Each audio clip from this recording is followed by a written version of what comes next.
My childhood, well, it was a very strict Roman Catholic family.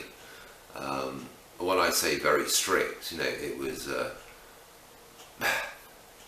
it was all about life. Very much revolved around God, and if I did anything wrong, then there was this wonderful stuff called pink, well, it was pink carbolic soap, and if I said the wrong thing on occasion, then I'd have my mouth washed out with the soap. Vile tasting stuff. But I think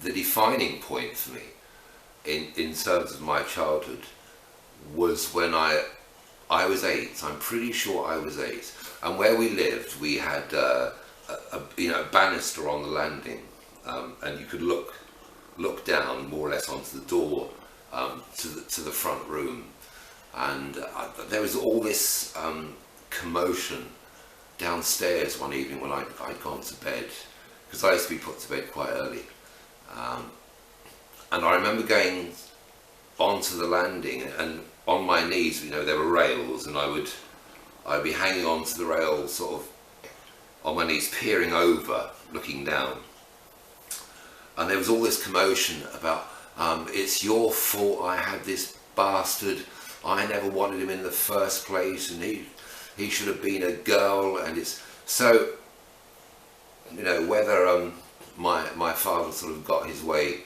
with my mother one night while they were sleeping or something, and I sort of appeared in the world, you know, it was made very clear that I wasn't meant to be around, and that I was thought of as sort of the, you know, in a sense, the black sheep of the family, that I wasn't wanted. And I think from that night onwards, I grew. I had to mature. I had to think of myself as being, how am I going to survive this? You know, how am I going to get through? And I advanced, I think, by several years from then on, because it was kind of me on my own with it, and I had to deal with it. I had to grow very, very quickly through, well, it was a choice, but in a sense there wasn't a choice. And yeah, I was probably 15 when I was 8, 15 mentally, because I had to survive this. And I think that was the point, really, when the 8-year-old shut down, just emotionally cut off, and the 15-year-old took over my life, and I became that person then, very much advanced my age mentally, in terms of my own awareness and everything else, because I just felt very alone with it.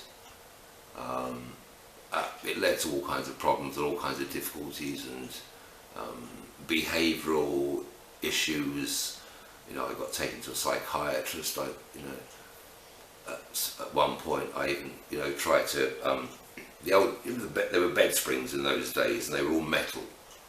You know, they used to sort of clip on to the side of the metal bed frame, and I remember getting one of those and trying to cut my wrists with it.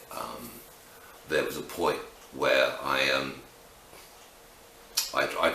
broke up razor blades, and I swallowed them, thinking, that would be fine, and they just went through me. Bizarrely, they went through me. And in those days, the news of the world used to print all these like suicide kind of stories about how people did things, with razor blades, and a weed killer was sort of one of the topics, and I thought, oh, that looks interesting. I'll try some of that. And it's the most vile, disgusting, you would never ever want to put it in your mouth, mouthful, and you just spit it out, because it is absolutely vile stuff. But I tried that, and so yeah, I went through all this kind of stuff, and it wasn't until later on in life that